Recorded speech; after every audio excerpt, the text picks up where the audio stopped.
Hey, welcome back. This is On Fire. I'd like to thank all our listeners for last week listening to the show. This is Daryl McKell Brooks. Joe Ciano. And Neil Schloss. It is Tuesday, again, Super Tuesday. That's what we call it. It's 8:30, and it's December 9th, and we had a great show last week, and we're hoping to have a great show this week. We have Gigi Bowman, and she's a friend of Neil's, right, Neil? Yeah, I met her through the Ron Paul campaign, and very active libertarian. Had a great run for state senate in New York, so looking forward to hearing her story about what her run was like. Oh, yeah, and talk about she hasn't been on the paper ballot. Wow. They denied her that. She had some interesting stories that her name didn't show up on the sample ballots. It was pretty interesting, but we'll see what else she has to say about the campaign and what she's doing now. So pretty looking forward to having her on. And she comes on at 9 o'clock, and we want all our listeners to, if you want to give us a call, at 609-800-1003. And also we're going to talk about what's happening in New York City, but all around the country with the Eric Garner case with the, once again, a cop is not indicted for the murder of Eric Garner. And basically they said that it was homicide. Technically wrong. It is not indicted for the murder. Well, we didn't necessarily be a murder. But there should have at least been a negligence, a manslaughter, and a charge. And a trial. A murder does certainly. Murder was the case that they gave him. Yeah, it's require premeditation, and it does seem like there was probably maybe at least negligence in the case because but it was all in the spur of the moment. I don't think they went out there premeditated to kill somebody. Yeah. And, it's happening all over the country with the rioting and protesting. We're going to definitely talk about that. And usually we start off with today is basically talking about, our listeners. And it's been great that our people that are listening to the show, all the Facebook listeners and Twitter listeners and people who definitely listens to the show on each Tuesday night. We are definitely grateful for the listeners. And also to the people, you really need to, tell everybody about the show. And also go on our chat room. And there's many ways to get there, right? Yeah, many ways to get to HamiltonRadio.net. You could do it from your iPhone. Yeah, iPhone. Yeah, if you go to browse to a web browser, go to HamiltonRadio.net right now. Mm-hmm. If you click on for the mobile device users, click here for shows. If you click there right now, you will see the OnFire Radio Show web link, which will take you right to our show. That's one way.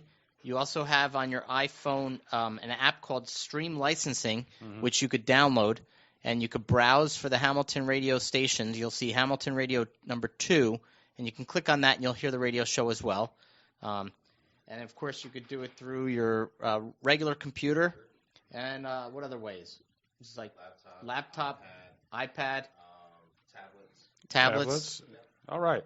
Yeah, so we're pretty much fully functional on mobile devices. Yeah, so we're up and running on all those things. The chat room also is open, so please join us in the chat room. Let's go to HamiltonRadio.net and OnFire Show and go to the chat room.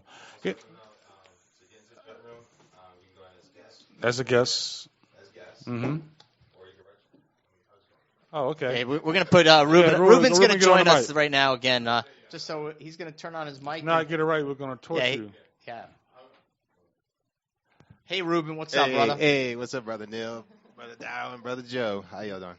Welcome. Just want to let everybody know that I know we had some technical difficulties with the mobile phones, but not with the tablets and the iPad. But I created a function for the phones and other mobile devices to make it a lot easier. I'm still working with the web developer. I'm designing it, and there's also a developer that I work with. But anyway, I created an app that I thought would be pretty much easy for all the mobile devices. So on your phone, so where it says show links, it says, let me borrow sorry about that. All right, so now everybody can listen. Pretty to much, yeah. on Everybody can go on their mobile phones. So just go where it says show links here. For mobile devices. Okay. Also, I want to let you guys know, too, that Hamilton Radio has been nominated for an Asbury Music Awards for the top... No talk show? No talk show. Next year, we're going to have the talk show. Yeah, talk show. No talk show. No talk show. Yeah. But you see the attribute of it is that OnFire is now in a nominated radio station, which will bring us more advertising. Oh, also, I would like to say thank you to State Farm for being a sponsor for Hamilton Radio as well. All right. So, Nice. State Farm. State Farm Insurance. State Farm Insurance and Nice. Primo Gym. Primal Gym. And everything we say, what's the warning we have to say? Like what we say, they don't support nor non-support it. It's just their sponsor, right? Yep. They're the sponsor. What's the proper warning message we have to give? I don't know. We're going to have to do that now after the after the show. A disclaimer. Disclaimer. Yeah. Well, I'm going to let you guys get back. Not necessarily those of the management of the station. Exactly. Yeah. Exactly. Well, I'm going to let you, all three guys, get back to your show. All right. Thank you, guys. You know, I just wanted to say that there's a lot of things that are happening, and it's stuff that is happening all around the country. We know we're definitely going to talk about the Senate accused CIA of torturing prisoners, overstepping legal boundaries, and that's definitely in the news today. So, but basically, we're going to definitely talk about, we do every Tuesday, we talk about our weekend and how great our weekend was, and Joe. What if our weekend wasn't great? Wow, what happened, Joe? You slipped on a banana, fell down, hurt your knee.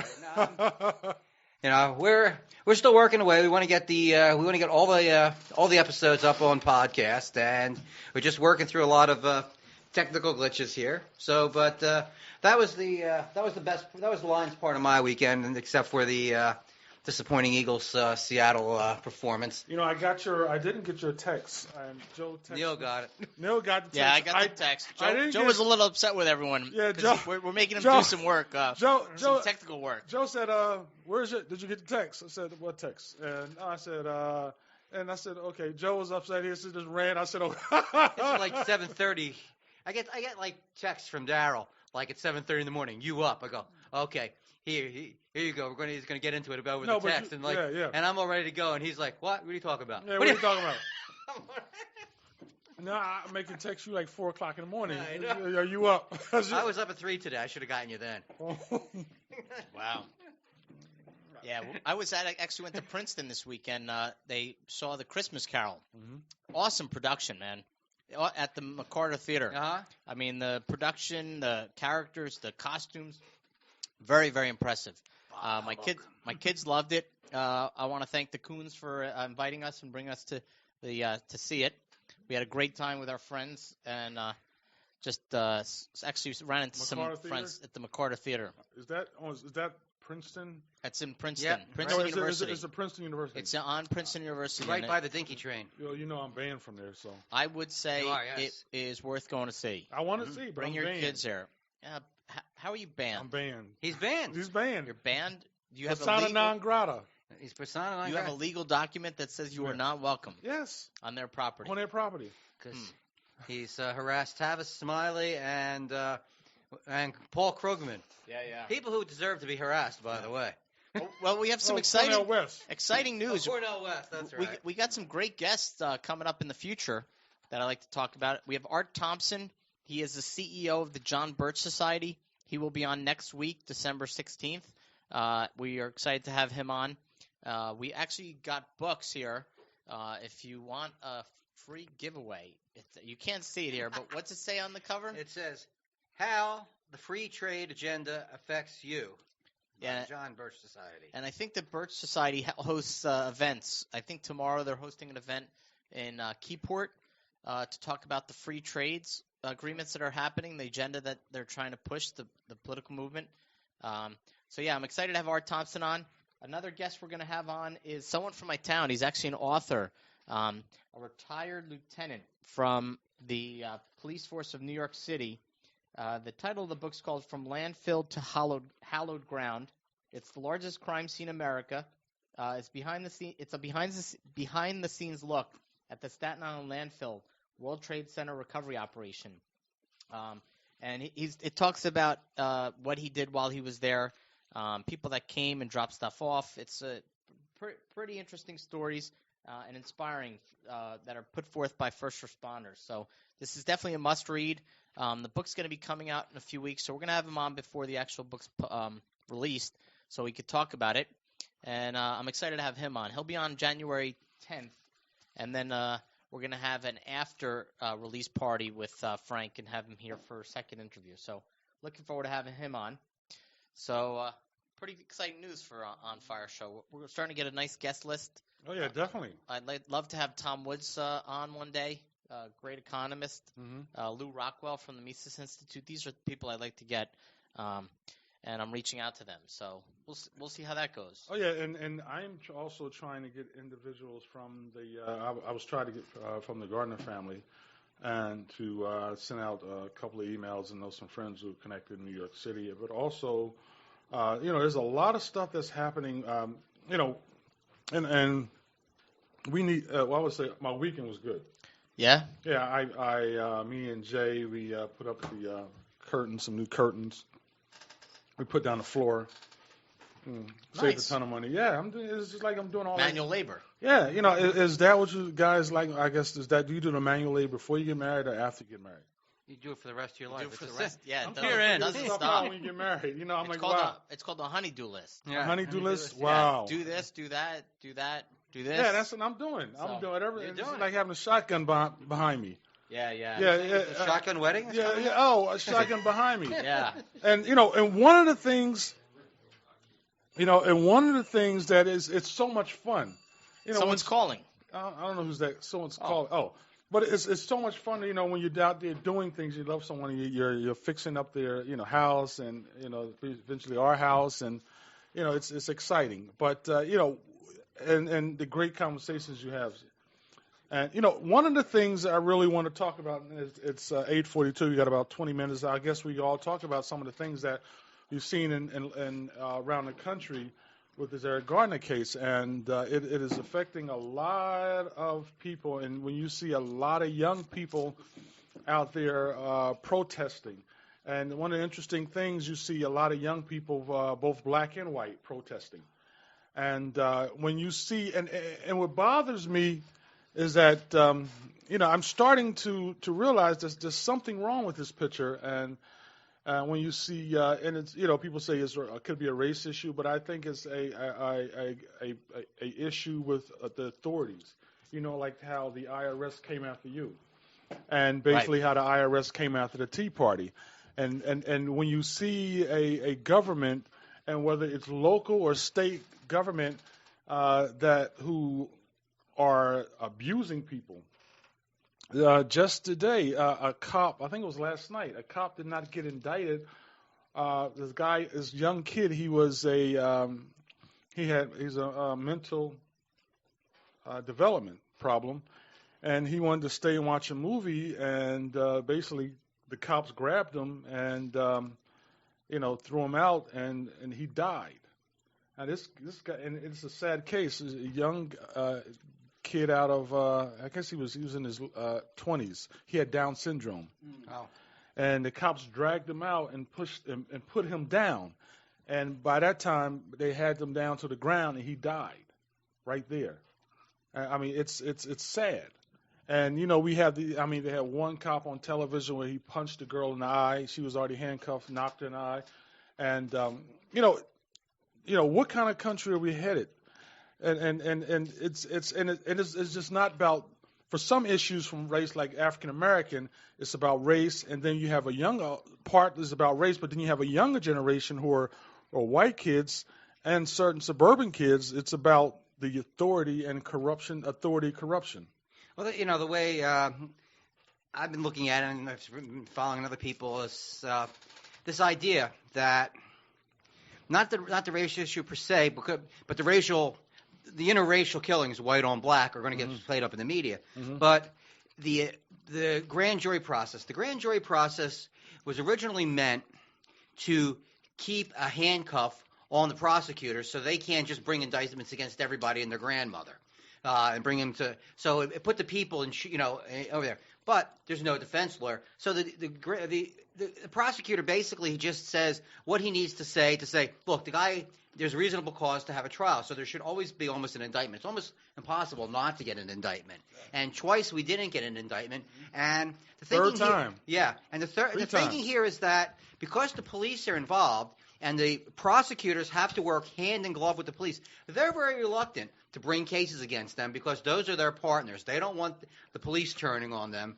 And so there might be some sort of quid pro quo here. And when the thought would be maybe when there's the police are on, are the ones who are under investigation, that the local district attorney doesn't do it. Either two, one, a special prosecutor is independent, doesn't have to care about its relationship with the police, or two, the state attorney general who doesn't work directly with the police but is an elected official. Mm-hmm. So that may be, Yeah, but the other part of this is like Judge Napolitano had said. He goes, there is that rule of law being followed. I mean, a grand jury is the first step in the process. So what we're seeing in the public is the video, mm-hmm. and that's pretty much our view of the case. The grand jury is hearing facts and having witnesses come testify, which of course some of the witnesses get shown to be not trustworthy. So that grand jury is seeing something that none of us in the public eye is really seeing. It's sort of like how the theater plays out. Yes. Right. The point of that, though, is that the prosecutor doesn't have to present the exculpatory evidence. All he has to do is say, look, we have an 18-year-old boy laying dead on the street, and a guy shot him, and he shot him. He should go to trial for that, and usually he'll get an indictment. It seems that they've played out an entire trial in front of the grand jury, exactly. Which is not what a grand jury hearing is for. Yeah, that's exactly right. They should not have gone any further with that. They should have automatically handed an indictment and took him out of that. And and one of the things, here's the case right here, Down syndrome kid, 26-year-old. His name is Ethan Saylor, and he wanted to see. It was Zero Dark 30. That was one of his favorite movies, so he went to go see it, and they asked him to leave, and he said no. I mean, he's a Down syndrome kid, a little strong guy, and he's 26 years old. I mean, and they threw him down to the ground, and he died right there on the spot. And so, I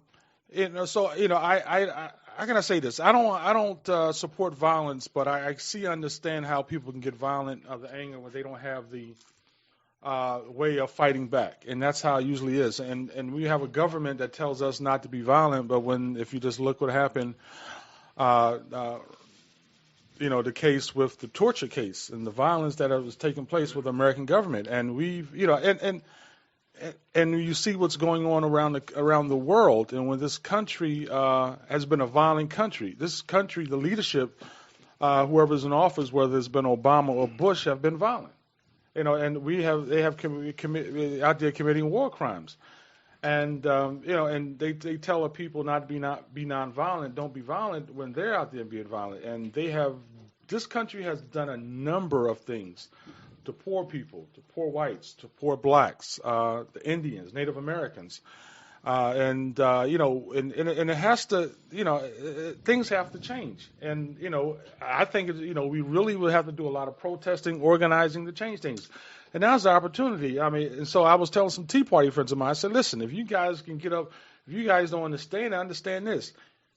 When the IRS started attacking the Tea Party members, the Tea Party people got upset and had rallies and protests because they said that the IRS was doing things illegal. Right. They put pressure. Yeah. I mean, trust me. I do this for a living as a CPA, having clients that come in under audit, and they ask me to help defend them, and they ask me for my advice, and I say, look, I mean, it's like a wrestling match. I mean, you get on the mat, you shake hands. You kind of say, hey, cordially, like, look, here's my receipts, and hopefully you accept the receipts, and you leave me alone, and it costs me very little.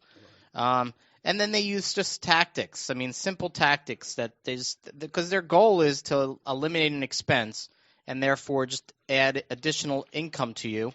And anytime they can just show that you have more income via less expenses means just more taxes that they're going to pull from your pocket. So they use definitely strategies which I'm used to. I mean, I walk in, I know exactly the things they'll say.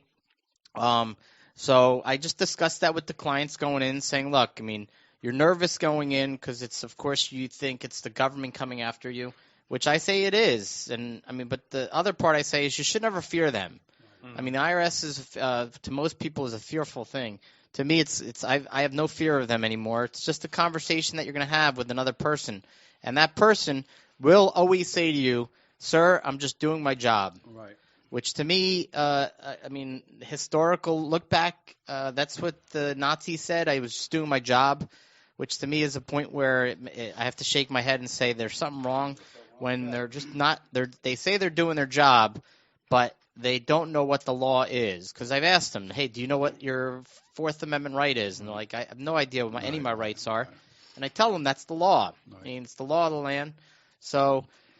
But like I said, going into an IRS audit, I mean, they have ways to put that fear in you and tactics to just make you kind of surrender to them. And I say, I mean, just stand up for your rights. Always know that your rights belong to you, and government's rights don't supersede your rights. And one of the things that you know, with that whole the case with the IRS, and when people come to you, you know, it's great that, you know, you give them their rights and give them support. And the problem is what I see, especially when you're dealing with the police department and how you have authorities coming, you know, they're locking people up.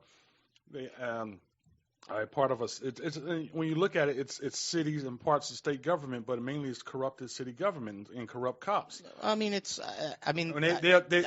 can't say all cops are bad. No, not all cops are bad. I mean, there are some great cops. I mean. Like I said, the author who's coming on, Frank, I mean, great guy. And at the same time, like, some of them understand the law to the extent of what the oath is to the Constitution, and the oath is to the Constitution of the state you're working in. That's it. I mean, but you can't, you know, here's one of the other things that you have. You have the politicians who know these stats. If we know the stats of the blacks and the whites, you have more whites being charged with a crime, and you have less blacks, but the blacks have more incarceration. So you look at these things. The politicians know all these things that we talk about are needed, but the people that are in power that were supposed to work for us don't do what they're supposed to be because nobody's checking nobody. The prosecutor, he's dealing with the police is dealing with the community, even the lawyers. The lawyers are officers of the court. So you're in a position where you can't get an answer. So people on the streets feel they have to take things in their own hand, but it winds up costing them their lives. Yeah, but you and I talked about this, Deacon. Right. It's like in the long run, most people will settle rather than go through the whole trial process because they know, hey, it's better to take 1 year in prison than the thought of 10 years. So most people will say, hey, I'll do the 1 year. I'm fine with that. And I mean, to me, I'm not. I'm not either. Well, see that plea bargaining, man. But the plea bargain is plea bargain destroy your life. It destroy your life.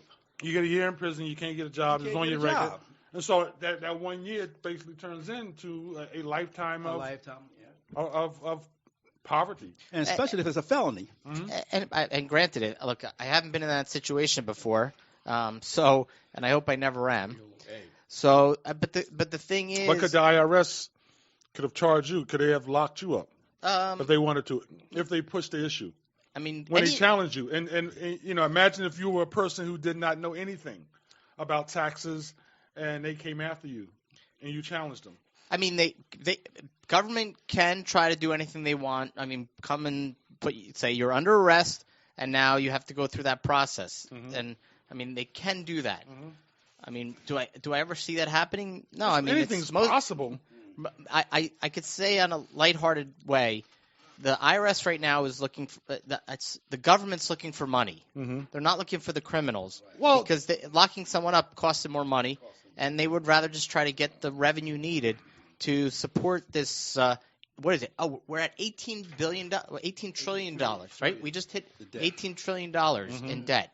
In debt. That doesn't include the entitlement obligations. Right. Yeah. You can go to debtclock.org to see all the debts that are out there, but 18 trillion is a lot of dough. And like I said, you know, they come after, especially athletes. They come after stars. I mean, we were talking Neil last year. They came after Dionne Warwick. Yeah. And you know, one of the things I want to say is that they came after. If you want to look at how the IRS really don't give a damn about certain individuals, they came after Joe Louis, and they basically destroyed Joe Louis.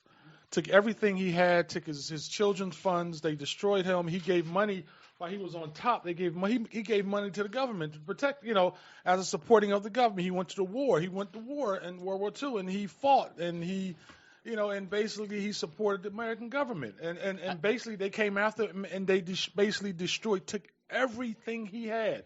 I mean, Dionne Warwick, I would say, Five-time Grammy winner, also an American icon. American icon. I mean, to me, it's government's going after American icons. Seems strange to me, but hey, I've seen stranger things in this time, my time on Earth. But doesn't it just seems like it just bothers you?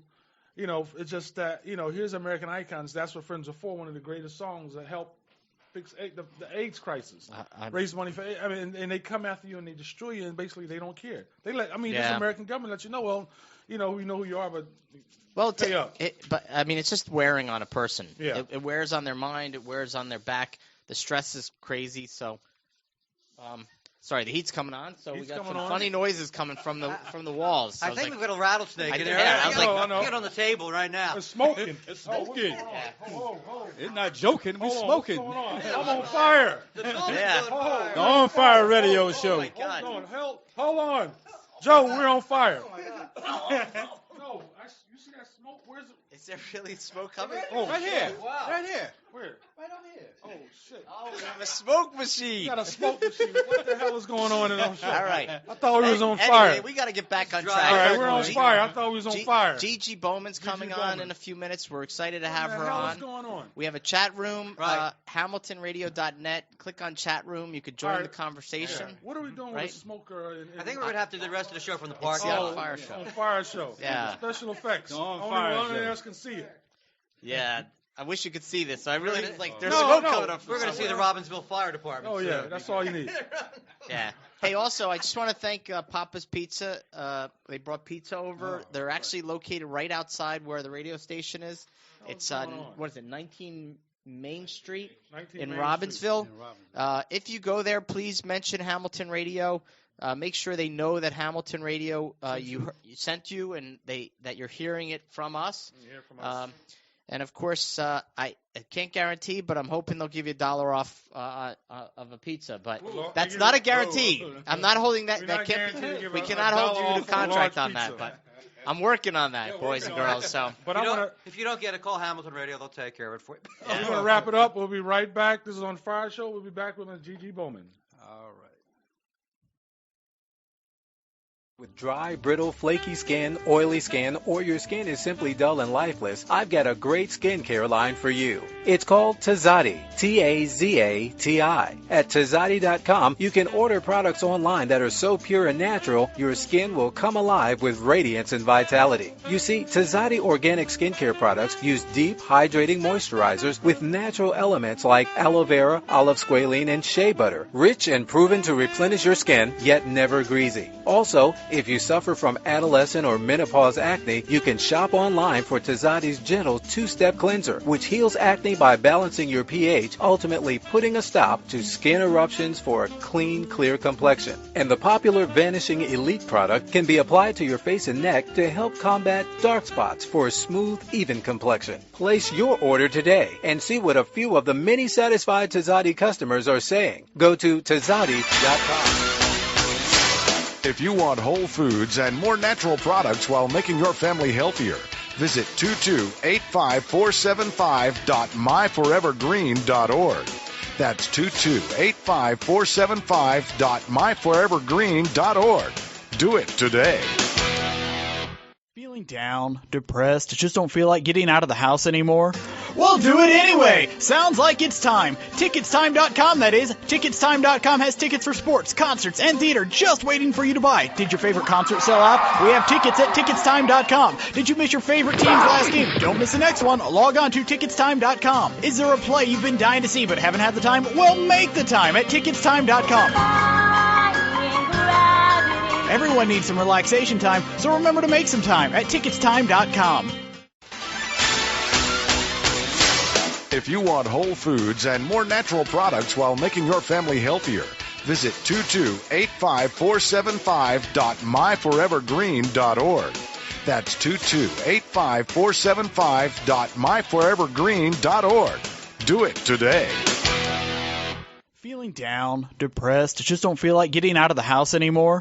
We'll do it anyway! Sounds like it's time. Ticketstime.com, that is. Ticketstime.com has tickets for sports, concerts, and theater just waiting for you to buy. Did your favorite concert sell out? We have tickets at Ticketstime.com. Did you miss your favorite team's last game? Don't miss the next one. Log on to Ticketstime.com. Is there a play you've been dying to see but haven't had the time? Well, make the time at Ticketstime.com.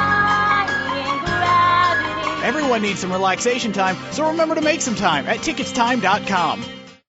Whether you're challenged with dry, brittle, flaky skin, oily skin, or your skin is simply dull and lifeless, I've got a great skincare line for you. It's called Tazati, T-A-Z-A-T-I. At Tazati.com, you can order products online that are so pure and natural, your skin will come alive with radiance and vitality. You see, Tazati organic skincare products use deep, hydrating moisturizers with natural elements like aloe vera, olive squalene, and shea butter, rich and proven to replenish your skin, yet never greasy. Also, if you suffer from adolescent or menopause acne, you can shop online for Tazati's gentle two-step cleanser, which heals acne by balancing your pH, ultimately putting a stop to skin eruptions for a clean, clear complexion. And the popular Vanishing Elite product can be applied to your face and neck to help combat dark spots for a smooth, even complexion. Place your order today and see what a few of the many satisfied Tazati customers are saying. Go to Tazati.com. Hey, you're back once again. This is On Fire Show, and you're here with the crew. We're here talking to Ms. Gigi Bowman. Gigi. Hello. Oh, hello. Hi. How are Hi. you? Welcome to On Fire Show. This is Daryl McKell Brooks. And hey, it's Neil, Gigi. So I just And Joe, yes. And Joe. and Joe and the Deacon. So Hi, Joe. so I Hello. just want to do Hello, the everybody. I just want to do the Hello. introduction, Gigi. So I met Gigi back when I was involved with the Ron Paul campaign. I saw her at different events, and a very active libertarian. I mean, we get out to different places, and I see her in Staten Island holding signs up and so forth. So Gigi she, ran for state senate in the Republican Party. So Gigi, why don't you say a few words, and then we'll probably have some questions for you. You are going in and out, though. Just want you to know that. I could hear you sometimes, and then you disappear. Okay, well, Tell us about you, Gigi. Wait, I can't hear you. Tell us about you. Oh, tell you about me? All right, well, I just ran for New York State Senate. I'm an activist. I got involved in politics because of Ron Paul. And I guess I've been involved for about like the last 7 or 8 years. I've run a lot of organizations like Liberty Candidates in St. Long Island, and I've run quite a few events over the years. March on Washington with Adam Kokesh, Liberty Fest 1 through 4.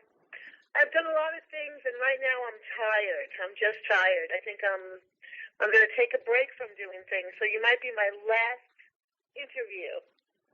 Well, we appreciate you coming on tonight, Gigi. You got it. So, of course, I was following you while you were running for state senate, and we are. I saw the first thing you ran into was ballot access, if I remember. So, do you want to tell the audience about what issues popped up? Well, in New York, we don't have ballot access to the Libertarian Party, so that means that we have to collect quite a few signatures in order to run for office. I had to collect, I think it was 3,000 signatures. I collected 5,191 signatures. And it was, it was a lot of work. It took us the whole summer. It was mostly me and my husband that did it. We did have some help. And as soon as that was, all collected, right away the Republican Party decided that they were going to challenge it, right? Say that, challenge my signatures and say that they weren't valid, and the way they did it was by saying that I fraudulently collected signatures, which was really disheartening because every one of those signatures was gotten with blood and sweat. If you've done it, it's a lot of work. And, I think I was naive. I didn't think something like this would happen. And they immediately went to the Board of Elections and challenged them, and then we had lawsuits all the way up to the last week. To the 5th level Supreme Court, they tried to get me off the ballot. I actually, was on the ballot. The Board of Elections accepted my signatures and said that I had enough valid signatures to be on the ballot, but the GOP didn't want me there, so they went after me. That's shameful. I know, this is Joe. We had a similar experience. New Jersey is actually pretty easy. It's one of the good things about this ballot. We do have a good ballot access, but during the Gary Johnson campaign for president. Okay there? The Republicans challenged both the Constitutional Party and the Libertarian Party, and the Constitutionals. All right, we're going to a station break. We'll be right back. This is On Fire Show.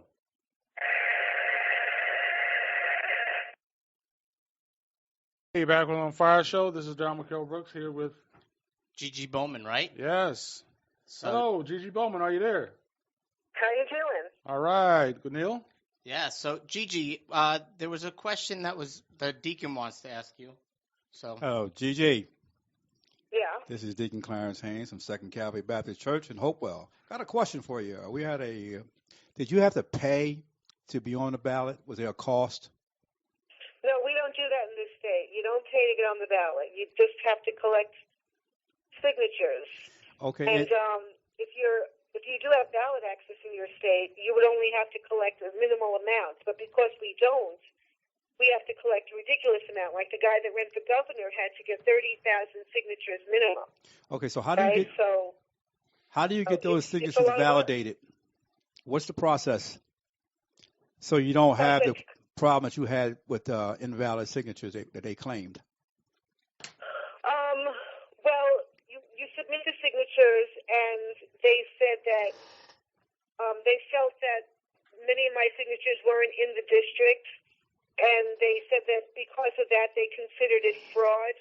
But that was totally ridiculous because when we collect signatures, because I cross county lines, I'm on the same exact petition as the guy running for governor. So as we're collecting signatures for me, I'm also collecting signatures for him.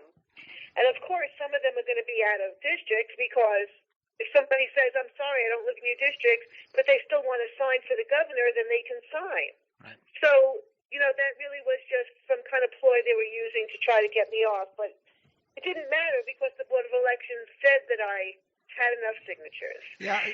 What they were trying to do was get me off based on fraud, and they had no, proof of fraud, and they were harassing me is what they were doing, and it lasted to the last week, and I kept going on and off the ballot, and because of that, I didn't get into a lot of the media, the major media on Long Island, didn't, put me in the newspaper, put me on the TV. Then I had to go down there, show them my court papers to show them that I was on the ballot, and they would put me on. So it confused people. And because of that, Gigi, what was the final vote count for you? The final vote count for me was 742 votes, which was totally absurd and ridiculous. And, the thing is that you have to understand a lot of other things happened. They made two sets of ballots. One set with my name and one set without my name because they were unsure if I was on the ballot. And it turns out that people told me they tried to vote for me on Election Day and I wasn't on their ballot. So I think some of the ballots without my name went into different towns. And right now we're looking into that because we might end up suing the Board of Elections because, this is a game they played. And like, for instance, another thing was absentee ballots went out without my name on them. People try to vote for me, and they couldn't do it. This happens all over the place. People went into voting, polling places, and they usually have a big, giant wall poster with the ballot on it so people can see what to do before they go in. My name wasn't on any of those. So there was a lot of games being played. And now, Gigi, I got turned off completely by the whole entire thing. Yeah. Hey, Gigi. So, do you have pictures of those ballots without your name on it? Yes, I do. So if you could send it to me, we'd love to post it on the OnFire News Network site. Yeah, definitely. Just to try to make. I'll do that. I'll do that this evening or tomorrow. That'd be great, Gigi. How many signatures you needed? 3,000, she said. 3,000. I needed 3,000, and I got 5,000. Almost 5,200. 5,000 for state Senate. State Senate. State Senate, yes. How big is the district? It's a pretty big district. It's the North Shore of Long Island, from Nassau County halfway through Suffolk. But it doesn't matter where you are in the state. The state senators need to collect 3,000 signatures. Wow. There's a certain amount. If you don't have ballot access. In New Jersey, it's I think 1,000. No, not New Jersey for state senate. New Jersey, it's I think it's up to like 200 or 300 signatures. That's it. Yeah, it's 100 for 100 for it's 100 for a congressional district. I think it's 800 for Senate. No, United States Senate. United States Senate. Yeah, Yes, 800 State for Senate. United States Senate. Yeah, and a state senate. State Senate's probably 100 or something like 100 that. or 200 signatures. One Do you correction. have to pay money or anything? No. This is. But it's kind of ridiculous that you have more nominating signatures than you had votes, 5 times as many. Because the idea of the nominating signatures says, yes, I am going to support this person. Right. So obviously somebody could change their mind, but not 80% of them. Gigi. Think about that. If I collected 5,191 signatures in my district, and I only got 742 votes, that's kind of weird, right? Right. Hey, Gigi, Yeah. were you actually charged with a crime? Wait, say that again. Were you actually charged with? No, I was not. No. Okay. Right. So, all right. Okay. But before the thing went off, and we were working with the Gary Johnson campaign, and he was on the ballot in Pennsylvania for president, and the Republicans came in and challenged that. You assume that everything. The Board of Elections assumes that everything's copacetic until somebody challenges it, and they challenged every line, and they challenged it by okay, we have a thing. If the person moved, he went from one apartment to another, they challenged that. If you were supposed to have the signature in column A and the handwritten and then the printed in column B, and they did it backwards, they challenged for that. If somebody signed something and it said, okay, you look down the list and said, March 15th, and then somebody made a mistake and put March 14th before the 15th and said, look, it's out of order. They challenged every little thing. We went back to court. There were dozens of people every day working in the polling department. I was one of them. A Republican against us, against an elections person, and there were people at the court. This went on for like 2.5 months. We finally got it on, but the thing about me is that the Libertarian Party were all volunteers down there. We were all people down there in our T-shirts and our flip-flops and our shorts.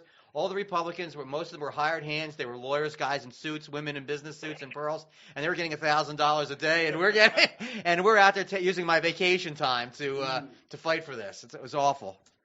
It's what they do. That's their job. They have lawyers on staff. They have obviously expendable amounts of money, and all they do is just take people to court just so they can keep their jobs. And it's a game they play. They do not want anybody inside their playground who isn't one of them. Mm-hmm. And it amazes me that somebody like Justin Amash gets in, that somebody every once in a while, Ron Paul gets elected. It's like a miracle because, you almost understand why Rand Paul is playing the game he's playing, if he is playing the game, because you can't get in there and get anything done. Being a regular citizen who cares about the country or cares about, the Constitution, they just want to make sure you're not one of in their game. They just want to kick you out before you can even get a foot in the door. Yeah, and I just want to tell the audience, I mean, Gigi is an awesome person to meet, get to know. She was so active in the Ron Paul movement. Any event I went to, of course, she was there with 150% effort. I mean, she did not stop. When she ran for office in state senate, I mean, I wasn't in, I don't live in New York, but I saw the stuff she was doing through Facebook, and knowing her prior to her running, I mean, she understands what freedom and liberty is. She understands what the rule of law is. She understands all this stuff, and she cares about her community. And speaking of this, your community, you did an event called Save Long Island, or you were pretty active in that. Was that when the storm came through, or was that something else, Gigi? No, Save Long Island was something I held last January, and I have to tell you, it was the best event I had ever been to, and I'm the one that ran it. We had 18 speakers there about 18 different issues. The videos, you can still see them if you go to Save Long Island, spelled out, okay, SaveLongIslandForum.com. You can see all the videos. We had amazing people there speaking about everything from GMO food to the Second Amendment to the Fourth Amendment to, NDAA to, every single issue, smart meters, and I just go on and on. It was excellent. And we had people there like G. Edward Griffin and Charlotte Iserby and Sheriff Mack, and there were so many great people there. Adam Kokesh that was the first place he stopped when he got out of jail. Right. We had just an abundance of speakers. Kristen Megan was there, Josie Wales. Anybody that you could possibly know in the Liberty Movement was there. Hey, It Gigi. was something that I will always remember. I have now closed down Save Long Island because it just gets tiring to keep doing and people are just so apathetic. At the end, 5 people were showing up to our meetings and our events, and I've got to take a break. I can't keep giving and doing this anymore. People are just, Yeah, you're meant to. I don't know. I think they're working 3 jobs and they just can't do things anymore. I don't know. I just don't know. I'm just tired. Yeah, I definitely. This is Darrell Brooks. And I definitely understand the kind of the tiredness, the mental tiredness that you get. That's why for myself, I had ran for U.S. Senate 3 in a row, and and it was after the 3rd time I was just that was the 2012 election, and after the election time. I don't know how you did it 3 times. I'm just. And it was the one time I'm just blown away, Yeah, and it gets tiring. And then when you see some of the things that are taking place, and you tell people about the struggle, and about how corrupt the state government can be, city government, or federal government can be, and you get the people. A lot of people just don't want to respond and don't. They want you to fight, but sisters like yourself need your support. And they need your strength. You need their strength. And so it gets tiring sometimes. It definitely gets tiring. Hey, listen, I've been at all the different Tea Party rallies in Washington and with the, what was the last rally I went to was the IRS rally with Glenn Beck rally. And that was awesome. But, one other thing is just that some of the time it's just right here in the state of New Jersey or even New York City, people aren't concerned about these real issues, and just to try to get people to wake up. It's a struggle every day. Well, I guess right now I feel like since I began, so many more people are awake and aware now, and I'm sure you feel the same way. Back in the early days, there was a lot less people doing what we were doing, and now there's just an overabundance of people who are just fighting back, especially like Common Core moms and, people who are angry about GMO food. There's a lot more people. Uh-huh. So I feel like, maybe some of us can take a step back now and let new people come along and fight these fights. Yeah. We can't keep doing it. I feel like I'm burnt out and I just want to take a break. I'm never going to give up on liberty, but, there's just so much you can keep doing before you just say to yourself, you know what, I'm just going to start, going into survivalist mode and start taking care of my family, planting vegetables, collecting food, and wait until the shit hits the fan. Excuse my language, but don't worry, you can curse. Shit will hit the fan. What do you What do you think about what's going on in protesting about the Eric Garner case?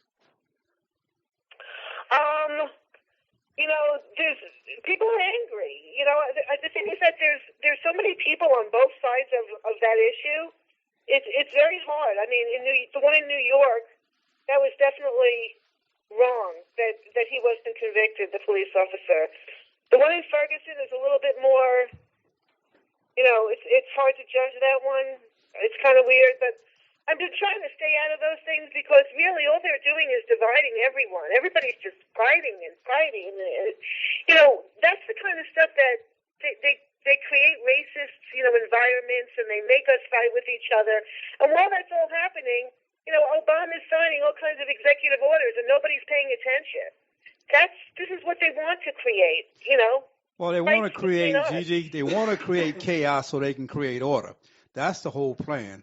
And what happens is to keep people divided will not be able to come to any kind of truth because just like you said, the cases, they divide the cases and they have people on both sides, the pros and cons, when truth will always be there. And we have to distinguish between truth and false. It's a ploy. It's called the Hegelian dialectic. If anybody wants to go look that up. See? And it's a way that the elite people stay in control, maintain control by making sure that we fight right versus left. Can you say what that was again, Gigi? Color. We fight religion. As long as we keep fighting, they get to do what they want to do. What was that name again? Look up. It's based on Hegel and Marx. Hegelian. Hegelian. Hegelian. And the next word is dialectic. dialectic. Look it up.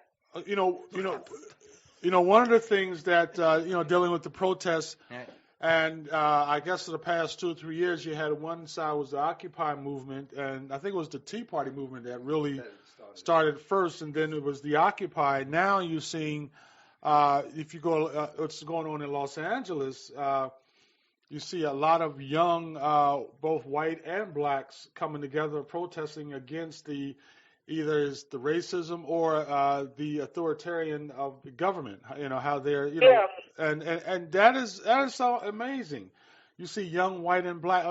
Before you didn't see that, and now you see young people. Fed up, people are catching on. That's why.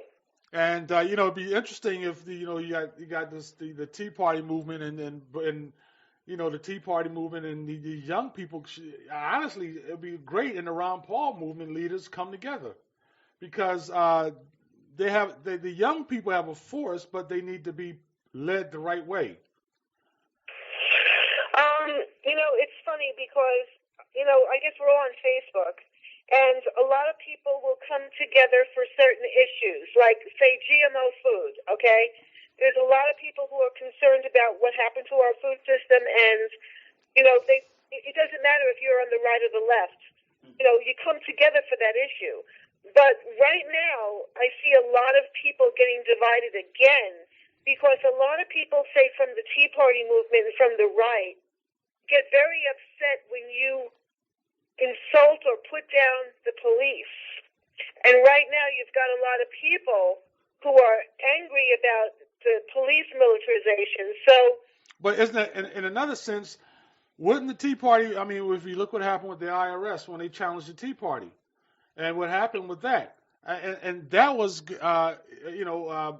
more like control or government playing a role in getting not allowing Tea Party members to get the nonprofits status. I think a lot of the Tea Party people are older conservatives. Yeah. And it's very hard for them to change their ways.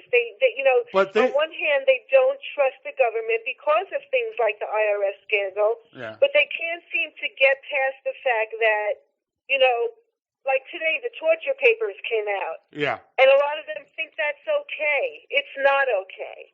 But it's very hard for the Tea Party, older conservatives, to change and really understand that the government is not there for them, is not on their side, and that these wars are not to protect our country. They haven't caught on yet. Yeah. It's going to take a long time. It really is. Hey, Gigi. I think the police are their friends, they don't get it. Gigi, you brought up the torture papers.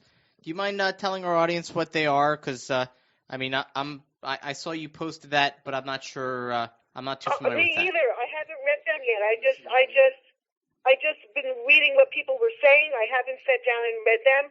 But evidently, the CIA came out and admitted to what they've been doing and how they do it. And, people are appalled because, we all knew this was happening, but now it's right out there, written down. And people are, reading this and finding out, there's certain kinds of torture they were using, like rectal feeding, and God knows what they've been doing to people. Right. But, if you talk to certain people, they'll say, well, we need to do that in order to, protect our country. Some people just don't get it. They just don't, And the people that started out in the Ron Paul revolution are the people who I have a bond with. And I know that they're not for intervention. They're basically anti-war. So every time something comes up like this, I see the division between the people who I have been working with because of things like GMO food or, other issues where we agree, but on this we'll disagree. It's very hard. You can't agree on everything, and every time something new comes along, you feel that division again. It pops up again.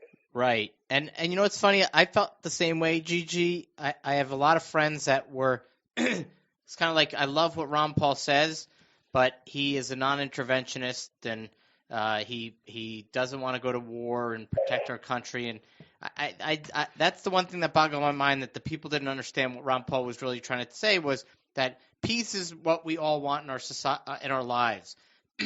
And the law of the land kind of tries to put that in place, this peaceful society. But government has its way of manipulating people to divide and conquer us, so that we're separated on many different issues. And like you say, the idea of the GMO foods brings people together because it really affects us all. Right. And where government, it's like people believe government should have all that power, or their role is bigger than what it should be defined. It is defined as, and people are accepting that that's fine. Where I know Ron Paul people are like, no, it has a limited role. It's been pretty well defined within the limits of the Constitution, but people want to just say, oh, that's an old document. It doesn't mean anything anymore. It changes over time, and the society we live in was different than the society that they was back in 1776. So I think people, like you say, either are I think fearful. I think they're apathetic towards what really government's doing. And I really appreciate everything you've done, Gigi, because like I say, I've been watching, friends with you through Ron Paul, and then just watching you from behind the scenes with your campaign. Is there any websites that you want to plug that people should go to get information? Because I think that's a valuable right now, thing. I just closed down all my websites. We still have libertycandidates.com up, so you can see what we did in the past. We're just not vetting candidates anymore because it became very apathetic. People just stopped, caring. People stopped being on the committee. They stopped voting. I just couldn't carry it anymore. So my problem today is, what are the solutions? Do we have, I thought maybe people running locally, running for office was a solution, but how can it be a solution if we can't even get elected? If we can't get in. So I don't know what to do anymore. I'm baffled at how we take this back from the overreaching of government to corporatism. I don't know what to do. So right now I've just got a blog, gigibowman.com.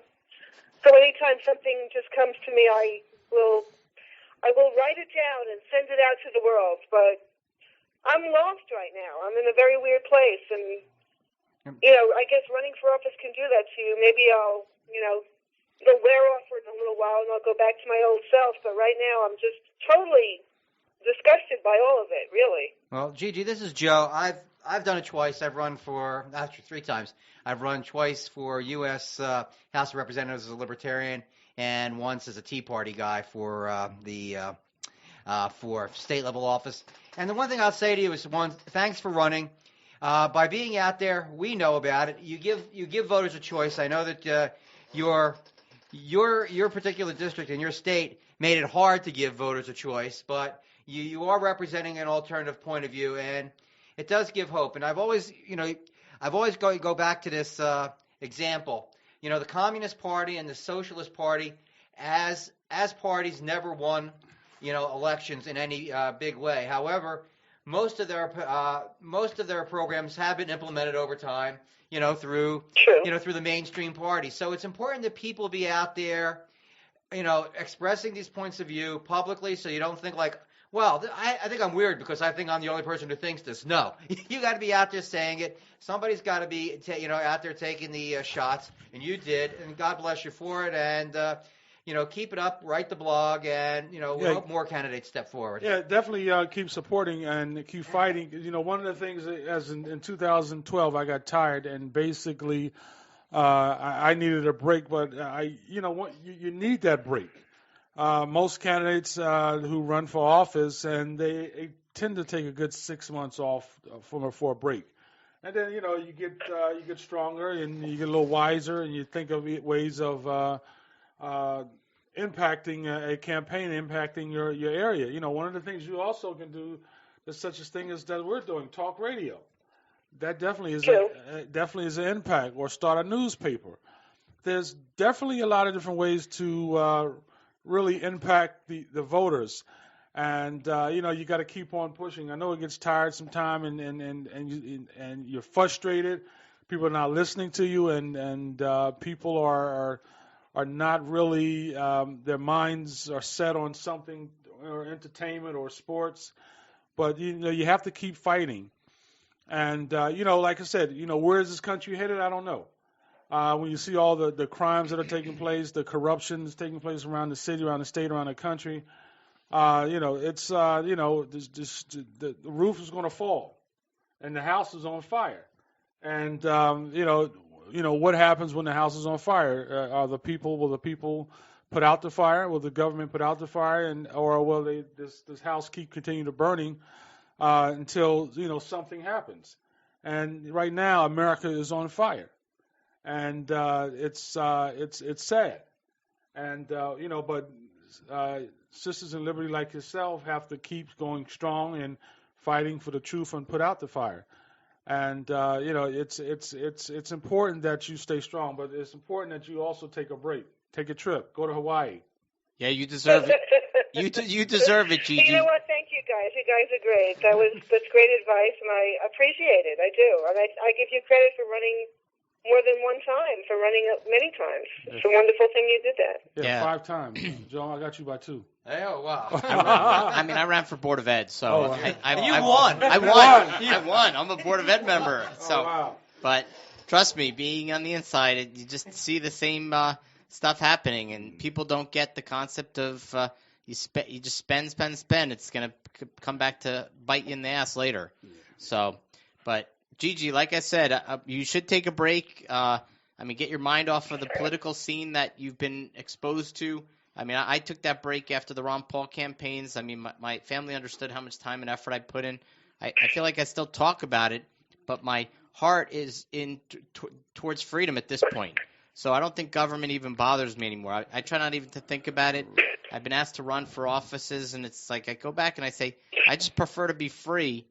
Because that's what the founders wanted, is freedom for all, and it's written as clear as day in those documents. But when I say clear as day, it's like I find most people try to look at problems as complex, and that simple thing that's staring you right in the face is just is there, but you just don't see it because you're always trying to look for that the simple answer is not the right answer. Yeah, and it's clear as day, but it's right now is dark in America. Well, there's definitely issues with the government agencies just trying to get more power or use power rather than understand that their role is limited, and that includes the police force.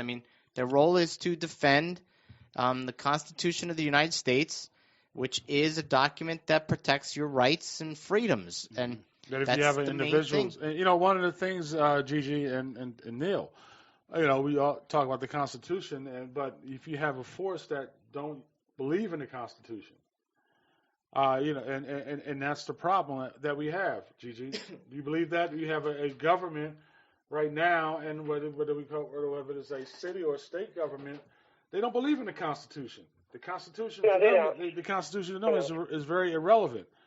And it's definitely irrelevant. We're going to be going to a commercial break in a minute, Gigi. So do you have any final comments for us? No, I just want to say that, what you're saying about the government is very true, but right now the government, not only do they not believe in the Constitution, we've got corporations running our government. We have a fascist nation right now. And that's what I'm trying to, awaken people to, is we need to push back these corporations that are now, have taken over. And that's the hard part, because they have so much power, and the government has given them more power. So, it's a tough job. It really is, trying to push this back. I'm scared. I'm scared for us. I really am. I'm scared for my kids. But yeah, you definitely should be scared and worried. And like I said, you have to keep fighting, and hopefully we'll have you on the show again, and we'll definitely support your cause and your calls for liberation and understanding the Constitution and freedom. All right. Thank you so much, guys, for having me on. I'll talk to you soon. Gigi, have a great day. Thank you again for coming on. Thank you. Take care. Take care now. God bless. Take care. Bye-bye. God bless.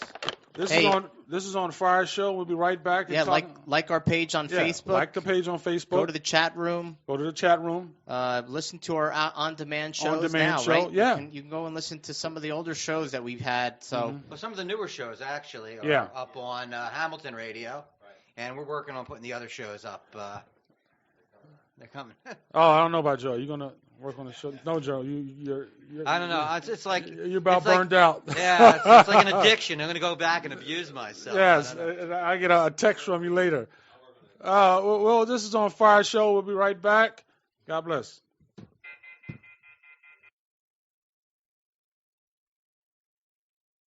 You want whole foods and more natural products while making your family healthier. Visit 2285475.myforevergreen.org. That's 2285475.myforevergreen.org. Do it today. I'm depressed. I just don't feel like getting out of the house anymore. We'll do it anyway. Sounds like it's time. Ticketstime.com, that is. Ticketstime.com has tickets for sports, concerts, and theater just waiting for you to buy. Did your favorite concert sell out? We have tickets at Ticketstime.com. Did you miss your favorite team's last game? Don't miss the next one. Log on to Ticketstime.com. Is there a play you've been dying to see but haven't had the time? Well, make the time at Ticketstime.com. Everyone needs some relaxation time, so remember to make some time at Ticketstime.com. Whether you're challenged with dry, brittle, flaky skin, oily skin, or your skin is simply dull and lifeless, I've got a great skincare line for you. It's called Tazati, T-A-Z-A-T-I. At Tazati.com, you can order products online that are so pure and natural, your skin will come alive with radiance and vitality. You see, Tazati organic skincare products use deep, hydrating moisturizers with natural elements like aloe vera, olive squalene, and shea butter, rich and proven to replenish your skin, yet never greasy. Also, if you suffer from adolescent or menopause acne, you can shop online for Tazati's gentle two-step cleanser, which heals acne by balancing your pH, ultimately putting a stop to skin eruptions for a clean, clear complexion. And the popular Vanishing Elite product can be applied to your face and neck to help combat dark spots for a smooth, even complexion. Place your order today and see what a few of the many satisfied Tazati customers are saying. Go to Hey, once again, you're back with OnFire Show. We thank Gigi Bowman for coming on. She was a great guest, and she talked about her struggles in New York City. Yeah, she's like I said, she was a true liberty patriot, and I appreciated everything she's done leading up to her campaign. And I knew she was going to be done in terms of exhaustion. Yeah, because I don't know how a person you can hear run it in her voice. Oh yeah, you could tell.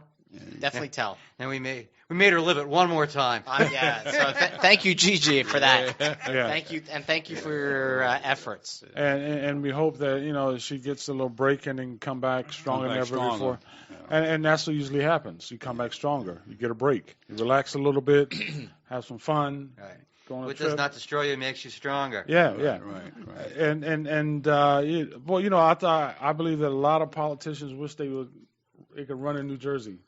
It's so easy. It's easy. It's hard to win. It's just It's hard easy to get on the win. ballot. It's easy to get on the ballot. Yeah, You but still got to be part of the the cartel. But there is, for the people I help, like Ron Paul, Murray Sabrin, there's always that fear of the challenge when it comes to being on the ballot. I mean, leading up to submitting those signatures. And most of these candidates are like, we're going to be challenged. It's going to cost us money. And the campaigns get a little frenzied over that. And I was very blunt on the Sabrin campaign and said, listen, like, we know the validations are correct because you can pre-validate your signatures, know that you've got the 1,000 or whatever amounts required. So as long as you have that, then take that fear out of your mind. Because I tried to tell that to the campaign of Murray is like, if our signatures are valid, then there's nothing to worry about. There's no fear. Let them spend their own money, and the election committee should say, look, you're wasting your time. I mean, and like I say, that's the one thing that people punitive. I don't know. You know, even 2 years ago, the guy who I typically like, but is Steve Lonigan. Remember, 2 years ago was the special election. When Cory Booker came through the Democrats, and then Lonigan said he was going to run, and then Dr. Eck they got into that election. Right. And Lonigan she's not a politician. He had statewide recognition. He had the machine and all that, and he blew her out of the water on the petitioning. But he tried to keep her off the ballot anyway, and he went after her, and it cost her a lot of time. And there's no need for that, And I think to me, it diminished his stature in my mind that he went after and did that. You beat her, leave her alone. It's right. And she's on our side. Why would you do that? But I think there's a certain viciousness that takes over in this. Politics is a vicious game, man. You learn it. Just like you said, it's a game. It's a what? It's a game. A what? A vicious game. A vicious game, right? It's so. crazy. I mean, like I've seen it from when I first wanted to get involved in the Republican committee in my own town. They took me out to breakfast. They were kind of cordial, but at the same time, they kind of set the tone of like, look, we have our people in, and we don't want you coming in and messing with it. Right. Here, So, I mean, the postscript to that story, the viciousness, this whole thing, stupidity. Remember, the Republicans tried to keep Gary Johnson off the ballot so it wouldn't distract from Romney's vote in Pennsylvania. He got beat like 69 to something by Barack Obama. The 2% who voted for Gary Johnson didn't make any difference. It wouldn't even made it close. Right. It was just vindictive, Yeah. And now, one of the cases that we're talking about is the Eric Garner case, and he's talking about all the riots and protesting is happening. There are people that are protesting in New York City, and then protests all over now. Oh yeah, but there's a couple riots that are interesting happening in Los Angeles. And I don't know if did I send you the I don't know, Joe. I might have texted Joe the apartment building. Apartment fire. Yeah, I mean, have you in seen California? That? Yes. Oh yeah, my God! You showed me that. I mean, there's a picture that you can see. It's amazing. I would say from the Hollywood Hills, jokingly, because it was like an down into the town, and it looks like it's a movie scene with that massive fire. Yeah, and it covered two highways. They closed down. It had to close down two highways. And, basically, it's like now they're saying it was caused by individuals, arsonists. And I guess it definitely had to do something with the Eric Garner case and the protests. And yeah. I mean, like you said before, Daryl, I mean, it's the gasoline's being poured on America. Yeah. And we're on fire. I think we are on fire, but I say I prefer peace. I mean, I will always say peace over war. I watched John Adams again on HBO. I freaking love that. What is that? What is that, John Adams? John Adams, it's a series. And I've seen the series. The series is just an incredible storyline of exactly like that debate of Hamilton and Jefferson and Adams and Washington and just the idea of like, do we go to war or do we try to go for peace? I mean, it's a battle that they fight between each other professionally and friendly to say, look, I prefer peace over this war effort. So I recommend the series highly. But, the whole war effort, when you get down to it, the whole Hamilton war effort, he didn't care a thing about France. What he wanted to do was build an empire. He wanted to get the French out of the Louisiana territory so they could do that. It turns out that Napoleon took over France. he didn't care about America, so he sold it to us for like, a couple bucks anyway. Just get it out of my hair because I don't want to deal with this right now. But that a lot of the stuff that was going on in constitutional times too had to do with land speculation in the West, and that was a big driver of independence because Britain was keeping people from expanding there. They're saying, no, this is our territory, and we're respecting what's over there. And a lot of these guys were involved in these land syndicates, for Western expansion. So that was a big part of what doesn't get written in the history books. Yeah, well, actually, we were talking during the break about the cigarette tax. That kind of was stimulating this Eric Garner thing. Yeah. They said he was being arrested for selling individual cigarettes and they should have been taxed.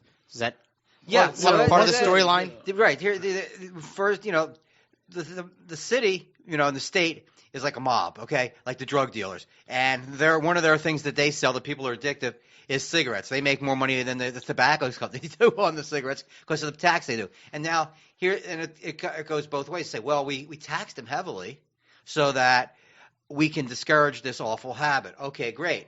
But on the other hand, we don't really want people to stop smoking because we need the money, But I've seen these people, busted. You'll see them once in a while, like they'll be pulling over trucks on the interstates and all that, and busting these guys with truckloads of cigarettes. You go down there in the South, you buy them, and first thing I said is that this reminded me of a mob hit because they wanted to make an example. Don't sell cigarettes. And they will take you down. And one of the things we talk about the Eric Garner case is that does a person deserves if the cops wanted to arrest him, or they could have gave him a ticket, and it was a little misdemeanor, and that was it. Does a person deserves to die for selling untaxed cigarettes? No. I mean, the video, which is what most of us have seen.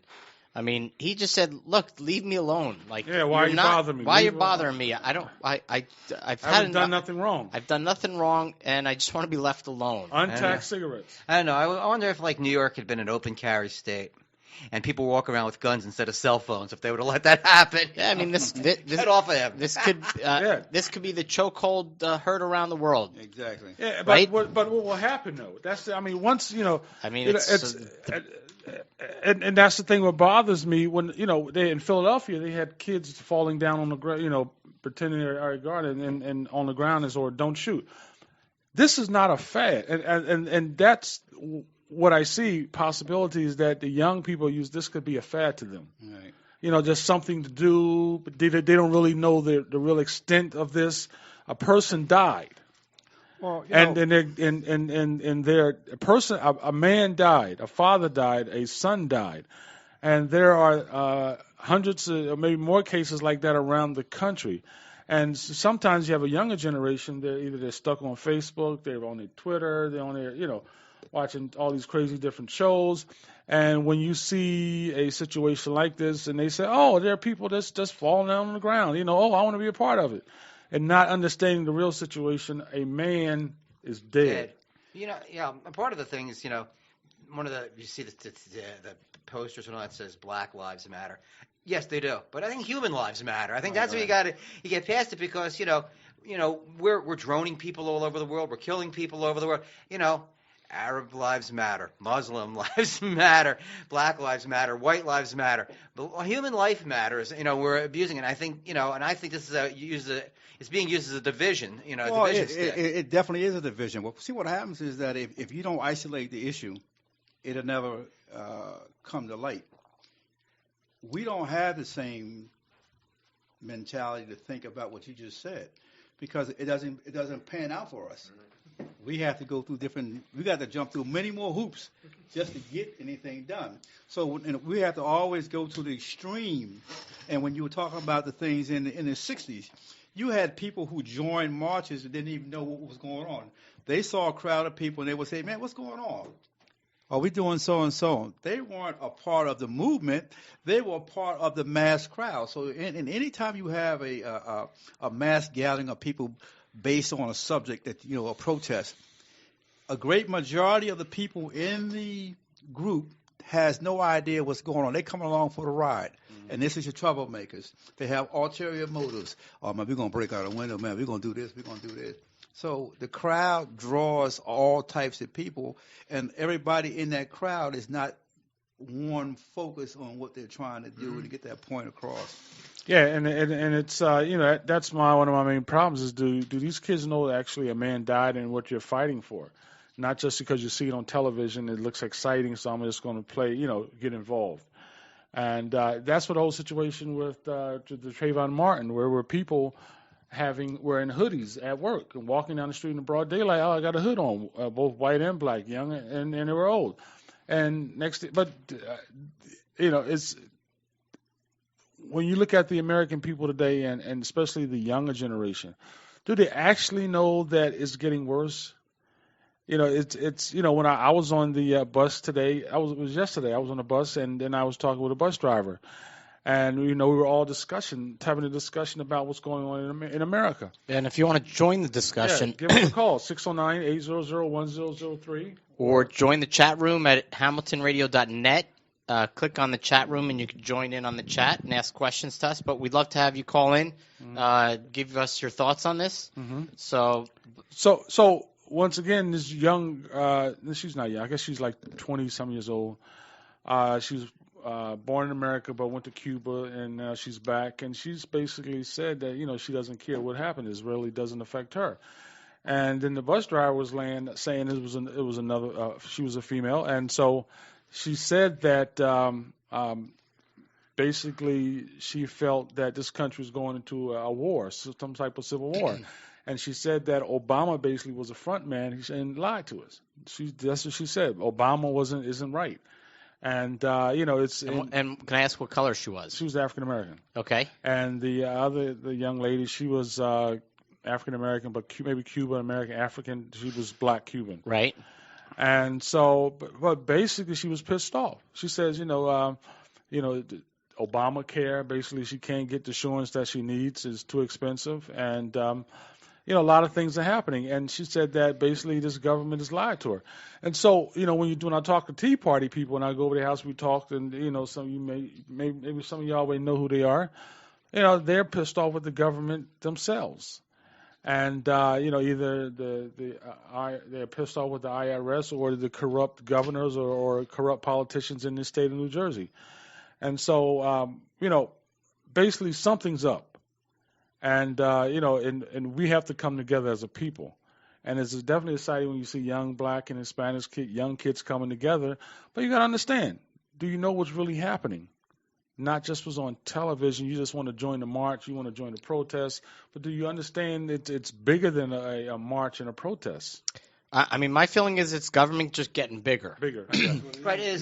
There's two reasons why you would get pissed at government. One is government doing things for me and not for somebody else? And if they're saying, okay, we expected Barack Obama to do something, to take something from somebody and give it to me, and the Tea Party is saying, hey, Barack Obama is going to take things from somebody and give them to them. Well, they're both wrong, okay? Because that's not the purpose of government. Is to redistribute somebody else's stuff for you.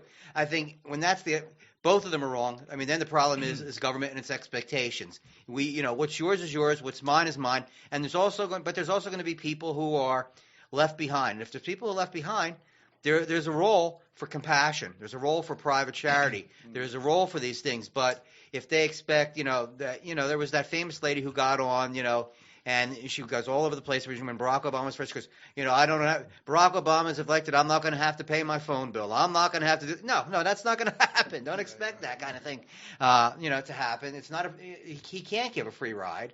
And but I think people expected something really major was going to happen. And that's a huge disappointment. I think but I think there's got to be a coming to reality of what government really can and can't do, and backing off from it and figuring out what we can do for ourselves, like John Kennedy said. I'd like to say this is OnFire Show. If you want to give us a call, 609-800-1003. Go in the chat room and clock in HamiltonRadio.net. Go to HamiltonRadio.net. Check out the chat room, OnFire Show. And swag. On swag. You can buy coffee cups. Buy coffee cups, yes. Right? Buy coffee cups. We have a one-sold coffee cup by the young lady who was on the show. Great. 2 weeks ago. Yep. Yep. From Go to Cafe Press. Cafe right? Press. CafePress.com.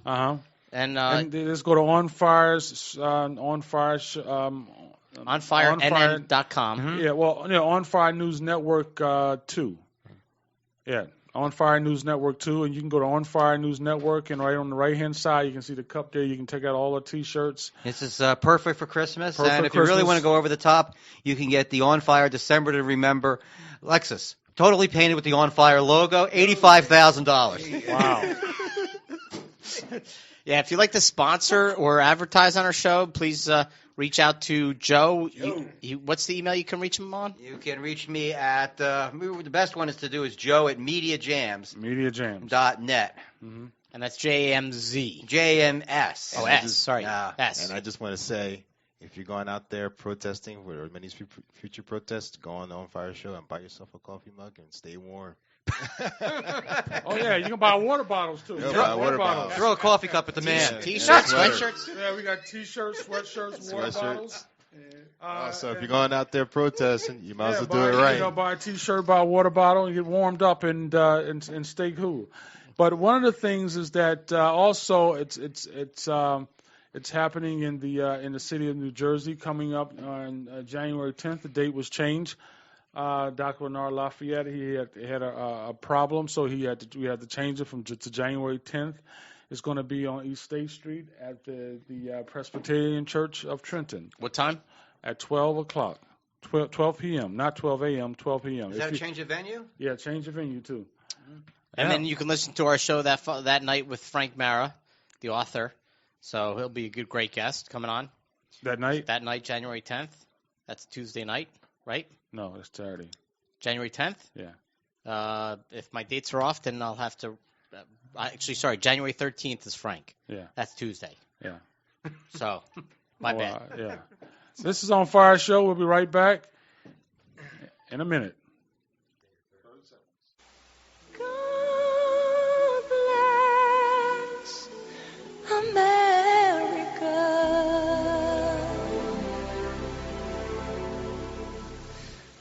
My home, sweet home. If you want whole foods and more natural products while making your family healthier, visit 2285475.myforevergreen.org.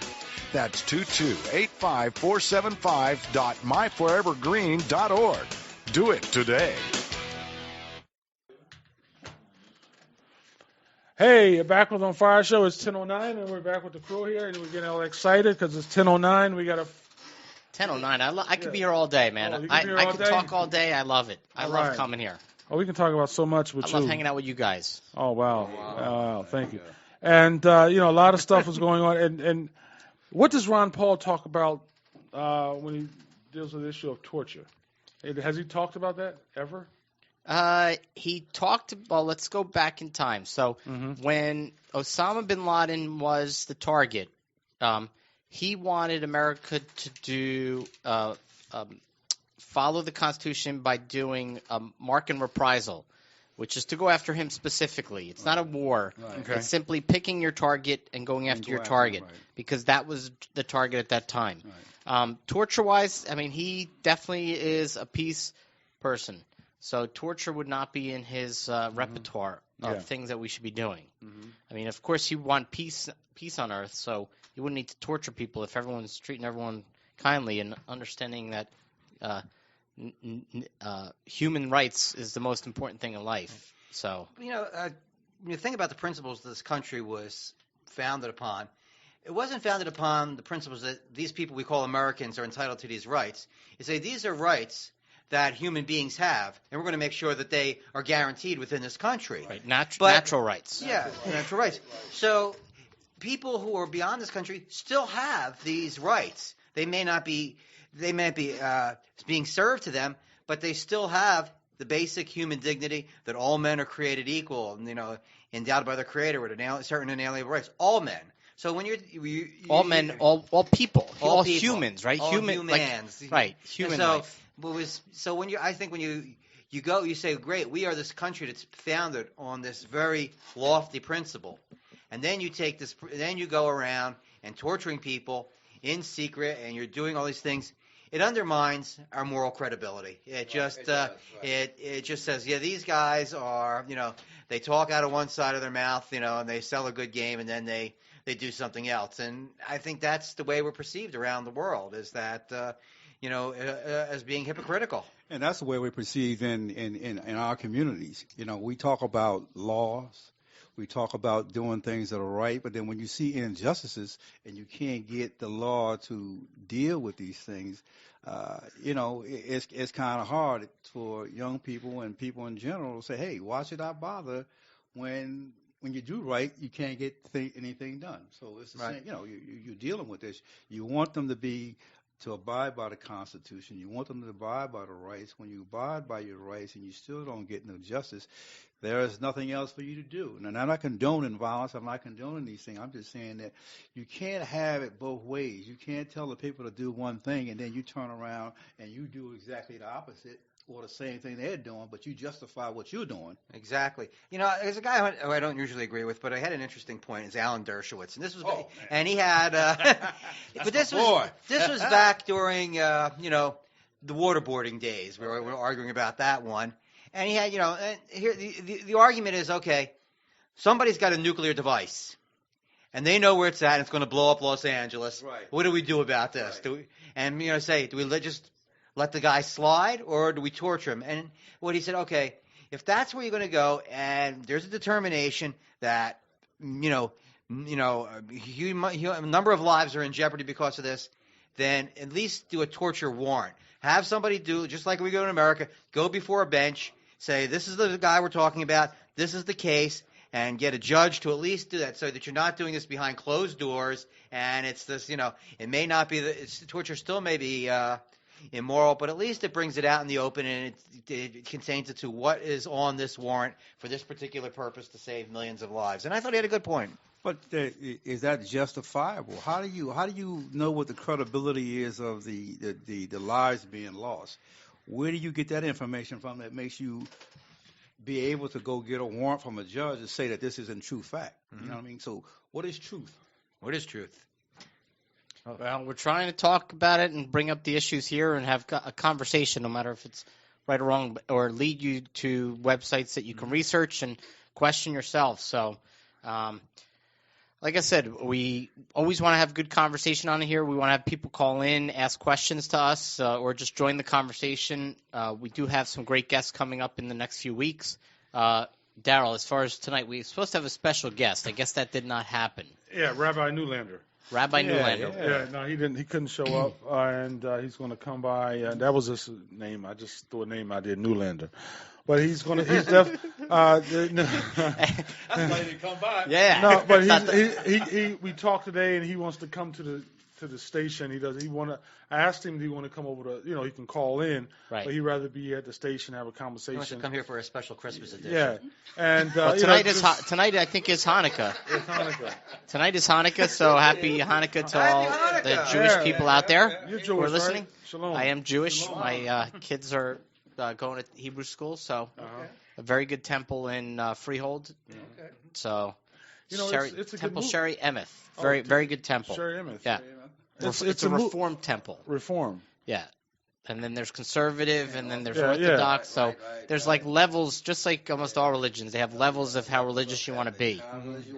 Right? If you want to be lightly religious, then Reform is for you. If you want to get a little bit more serious, you go to conservative, and then you work up the ladder to be like that really, really serious person. It was funny when I was in Israel. We were at the wall, and you had all these guys. You had the Orthodox on one side, and you had all these different types of Jews that were there. And the guy says, "Well, how religious are you?" He said, "Well, you want to go on that side." They point, because he's pointing to the Orthodox Jews. Right. You don't want to go over there because they're strictly Messianic, they had the Messianic Jews and the Christian Jews. So they had all these things. And one of the things you couldn't do as a Christian, you could not go over there and try to convert anybody. So you had to stay on your side. Wow. Yes, you go to jail. One of the interesting things that are happening coming out is the movie The Exodus. It's coming out, and it's controversial. It's controversial. It is definitely controversial. What's it about? It's called The Exodus. The Exodus. I haven't heard about it yet. Yeah, it's one that Jews got out of Israel. Jews Egypt. got- It's based on that story. Okay. Yes. And one of the things that they're talking about is that all the main characters, the book of all the main characters are Caucasian, all white. And there's a lot of people who are protesting this. And one of the main character is what is this guy named? I can't think of his name, but he is a atheist. Wow. And I can't think of Michael. He's an actor. He's an actor. Is it me? No, you're athist. I'm not. Well, my no, religious, my but religious- that's what the people are saying, and it's one of the things is just it's crazy because they're saying now that this movie The Exodus is coming out, and you have no main characters that are color. So when you see when a person that sees this, and they figure that all these people were white, and that's not true. That's That's not true. correct. Ridley Scott's answer to that was that, if I was going to get financing for this movie and we had, a bunch of Arabic guys, Muhammad this, Muhammad that, nobody's going to put up money for that because it's not going to open a movie. And he's got a point there. But is it still? Is it factual? I mean, does it say? You can. That's just saying somebody a white guy plays Martin Luther King. Well, that ain't going to sell either. Well, yeah, but still. Because we know what Martin Luther King looked like, okay? Yeah, but 200 years from now, they play a white guy play Malcolm X or a black guy plays George Bush.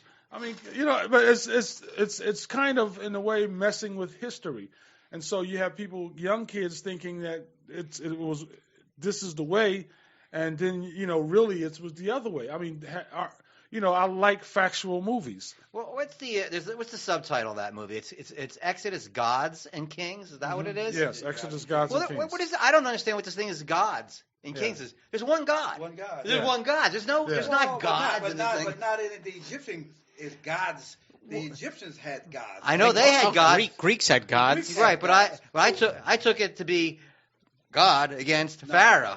No, Well, that's the way. I mean, because I know that they, when they did Noah, that movie a couple of years ago, That was crazy. they played with that story all over the place. They're basically, it's a retelling of the story. It's basically the way that I think it would happen. No, it happened the way it says it there in the Bible. Exactly. That's what you have to do. You had the rocks talking and coming alive. What is this? For the lack of knowledge, our people perish. If you don't study the scriptures, you don't know. Yeah, so people think it was you actually think rocks it- talking, thinking standing up, somebody- walking around. right, Can you imagine that? Uh-huh. You imagine someone who don't even know the Bible, Right, and they want to and they're quote. young, and next thing you know, they see, wow, rocks really stood up and talked. Right, Yeah. right. When Jesus rode into Jerusalem, he said the rocks themselves will sing. So I must. Right. Yeah.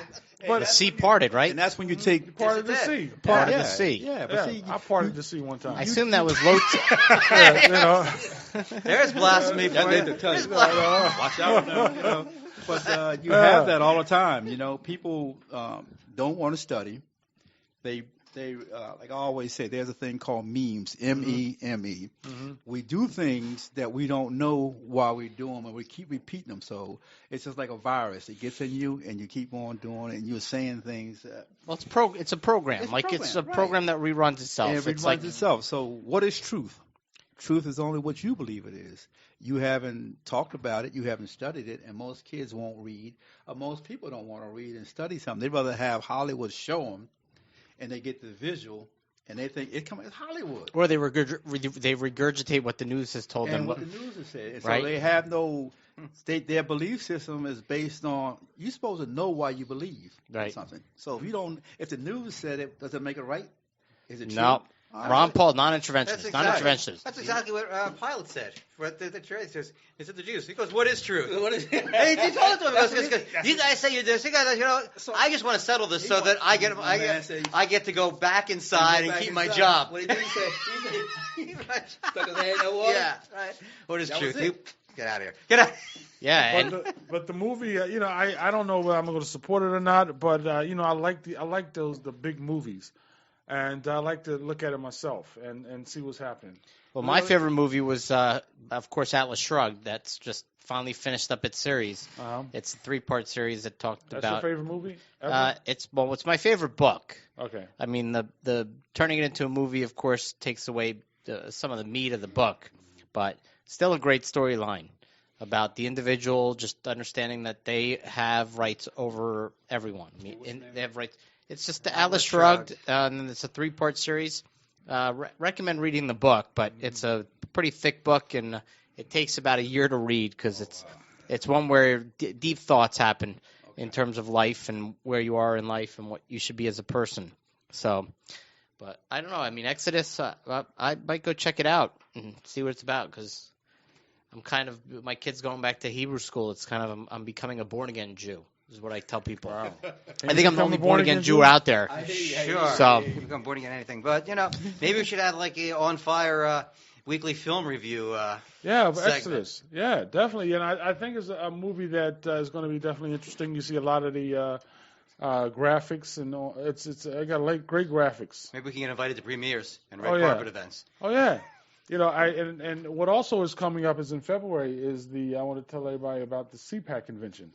It's coming up February 24th to 26th, and me and Lou Jasikoff from Scranton with the Gazette? Yeah, the Independent Gazette. Independent Gazette? Yeah, the Independent Gazette and the Mudwreck Online. They have the paper too, but they wanted to know basically about OnFire Show and basically them going to the CPAC convention and interviewing people, setting up a table and having, conversation. Let's do a show down there. Yeah, you could definitely do a show. Hey, you want to do a show down there? Yeah, meet Newt. We could do it from remote, CPAC, right? Yeah, CPAC, yeah. That'd be great. We've done it from as far south as Glassboro. We can. I don't know, but February 24th. We'll work on that. So hopefully you'll see us down at CPAC. Oh, yeah, definitely. The OnFire Show. Mm-hmm. Oh, wow. Definitely, also going to the, when I went to the CPAC in 2010, I had such a great time. Me and your boy went together.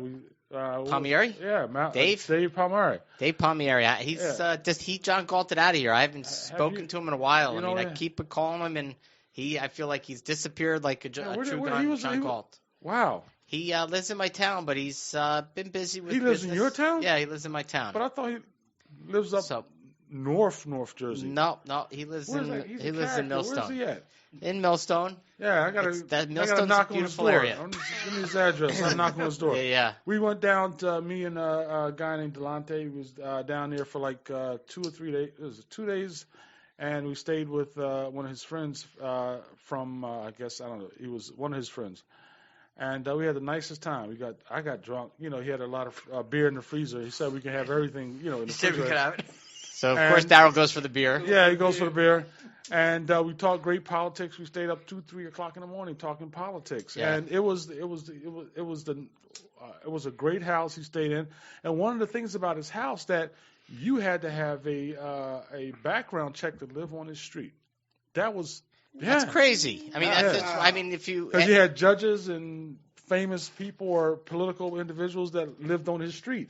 And he worked for Fannie Mae. Fannie Mae. Oh, yeah. Speaking of Fannie Mae, did you hear that they're talking about 3% deposits or down payments on houses these days? Or that might be coming out that you could put only 3% down and own a home, which is something that if you look back in time, it's kind of like what happened with the housing bubble. I mean, it'll burst. It'll burst eventually. That's going to be something to pay attention to. I mean, if you're looking for a home, it might give you that opportunity, but please don't go beyond your means. Understand what your finances are before you jump into something that you know that you won't be able to afford down the line. That's just my suggestion as a CPA.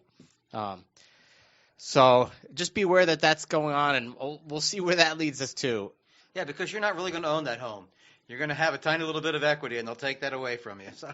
Yeah, definitely. And like I said, hopefully you can go down to the CPAC convention. I like to see that old friend of mine's house where I was at, and have a great discussion, and that was a deep discussion about what's happening to America. And he was a true liberal. Yeah, true liberal. Well, I was talking to Joe Baratelli today. Joe Baratelli about his Senate run and so forth, and if he's going to run again. Yeah. I of course told anyone that's running or thinking about running, if they want to make the announcement, OnFire Show is the place to do it. But it's funny because we were talking strategy, and this is advice I would say to anyone, because of course Dax Eubank kind of brought up the point of running as a Republican or a Democrat for a primary run gives you the chance to knock out the incumbent. At the same time, if you know that you're not going to win that run, you can get your petitions ready so that you can run in a general election, but you have to file it before the election happens. So you got to kind of say, I'm conceding this election, but at least you get the platform to speak in front of the Republican or Democratic Party and potentially knock out the incumbent, because that's what the big thing is. If these politicians are lifers, things will not change. But if you are libertarian, I kind of say swallow the pill to go against that Democrat or Republican for the primaries, because that's kind of you can win the battle, but you won't win the war, because it's kind of the general election is when the wars happen. Right. So that's my suggestion to anyone listening as far as running for office.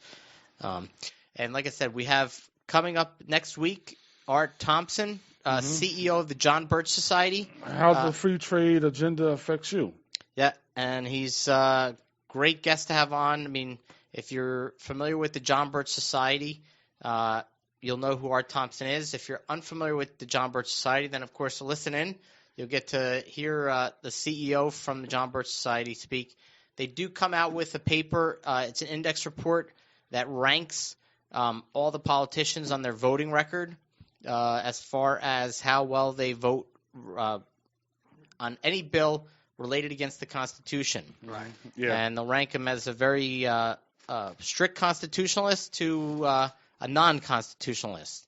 And I think the rankings, if you were to look at the current rankings, most of the politicians out there rank way below. They have no clue or no care. Right. So yeah, I'm looking forward to having Art on. Plus, like I said, if you want to be a guest on the show, please let us know. Twitter-wise, I think we are OnFireNN on Twitter if you want to Twitter us. You also have Hamilton Radio, which has it at Hamilton Radio 2 is their Twitter account. I think that's what it is. I'm trying to Twitter now. I become a Twitterer. No, you should tweet. Oh, I'm sorry. I'm a tweeter. Right. So it's the new thing for me. So I'll probably be tweeting a lot. Facebook also. You got the On Fire News Network. You can like us. You can also go to Hamilton Radio and like Hamilton Radio. You also have some great music on Channel 1. If you haven't checked out Hamilton Radio, Channel 1 has some great music. Channel 3 is Christmas music. So if you want to play Christmas music all day long, go to Channel 3, right? 3 and I think 1 at night. And 1 at night. So, and there's some other great talk shows throughout the week on the Hamilton radio station. So, yeah, it's all listed on the website. Yeah, so on the webpage. Yeah. And again, the chat room's always open. You can ask questions to us on the chat room, even during the week. Like I said, Art Thompson's next week, followed by Frank Mara's coming in next month. We're pretty excited about having them all on. Yeah, and definitely going to have more other guests to come on, and exciting guests and popular guests that can talk about the issues. I definitely got to invite Barbara Gonzalez back on, and also the patriot out of Sussex County, and George Hathaway. He definitely comes on to talk about some of it. We haven't had him on in a minute. No. And it's he talks about international affairs, and Barbara talks about what are the Tea Party people doing in New Jersey. Barbara. Yeah, Gonzalez. I'll try to get Barbara on. I'll chat with her on Facebook this week and see when she's on. I'll give her a call. I also am trying to get Lois I can't even pronounce her last name. She's a vaccination woman. She knows a lot about vaccinations. She gives a great seminar on it. So I'd like to get her on. Plus, like I say, if there's other guests that you would like to have us get on, we would love to hear your suggestions. Mm-hmm. And that's the fun part, is getting them to come on. Yeah. So, Well, this is OnFire Show. We had a great show. We'd like to thank Gigi Thomas, and she was a great guest. Gigi Bowman. Gigi Bowman.